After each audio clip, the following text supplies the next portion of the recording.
ایک عورت سو رہی تھی۔ جب اس کی آنکھ کھلی تو رات کے 3 بج رہے تھے اور اس کے سرہانے ایک پری بیٹھی تھی۔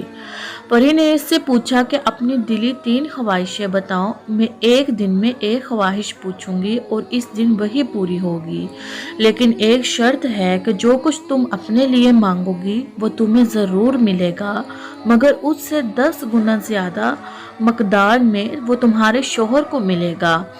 اس عورت نے بہت سوچا اور بولا کہ میری پہلی خواہش یہ ہے کہ میں صرف اور صرف اپنے شوہر سے پیار کروں اور بے انتہا کروں۔ پری نے اسے بتایا کہ کل تمہاری یہ خواہش تمہارے لیے پوری ہو جائے گی اور اس سے 10 گنا تمہارے خاوند کے لیے پوری ہوگی۔ اگلی رات جب 3 بجے تو پری نے اس کے کمرے کے دروازے پر دستک دی۔ وہ عورت نکل کر باہر آ گئی تو پری نے دیکھا کہ وہ بہت خوش تھی اور اس کا چہرہ طمانینت سے چمک رہا تھا۔ پری نے اس سے پوچھا کہ تم خوش ہو؟ تمہاری خواہش پوری ہو گئی؟ وہ عورت ہنسنے لگی اور بولی کہ ہاں، پوری ہو گئی اور میں بہت خوش ہوں۔ پری نے پوچھا کہ اب دوسری خواہش کیا ہے؟ مجھے بتاؤ، میں تمہاری وہ خواہش بھی جلد ہی پوری کروں گی اور کل تک وہ بھی پوری ہو جائے گی اور تمہارے شوہر کے لیے اسی طرح 10 گنا زیادہ اس کے حق میں ہوگی، اس کی 10 گنا زیادہ پوری ہوگی۔ وہ عورت بولی کہ مجھے اور کچھ بھی نہیں چاہیے، آپ باقی دونوں خواہشیں کسی اور عورت کو دے دو۔ حاصل سب عورت کی زندگی کی سب سے بڑی حسرت صرف یہی ہوتی ہے کہ اس کا شوہر اس سے پیار کرتا ہو۔ زیادہ تر عورتیں چاہے جتنی بھی امیر ہوں یا جتنی بھی کامیاب، وہ صرف اپنی پوری زندگی شوہر کی قبولیت اور اس کے پیار کے حصول میں بسر کر دیتی ہیں۔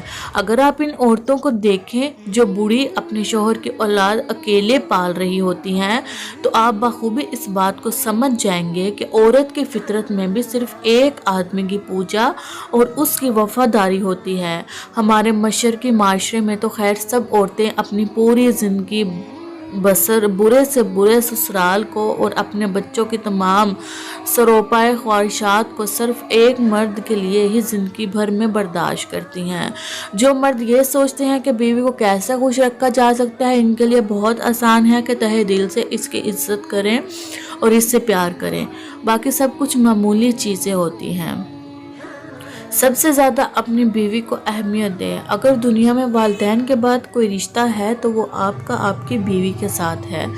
جو محبت اور ایمانداری سے وفا آپ کی بیوی آپ کے ساتھ کر سکتی ہے وہ کوئی اور نہیں کر سکتا۔ دوسروں کے چکر میں آ کر اپنا گھر مت اجاڑو، اپنی بیوی بچوں کا احساس کرو، انہیں وہ خوشیاں دو جس کے وہ حقدار ہیں، کیونکہ تم روز محشر بھی اس چیز کا جواب دو گے کہ گویا تم نے اپنی بیوی کے حقوق ادا کیے یا نہیں کیے۔ اگر آپ کو ہمارے چینل پہ ویڈیوز اچھی لگتی ہیں تو ہمارے چینل ہمیرا رائٹس کو سبسکرائب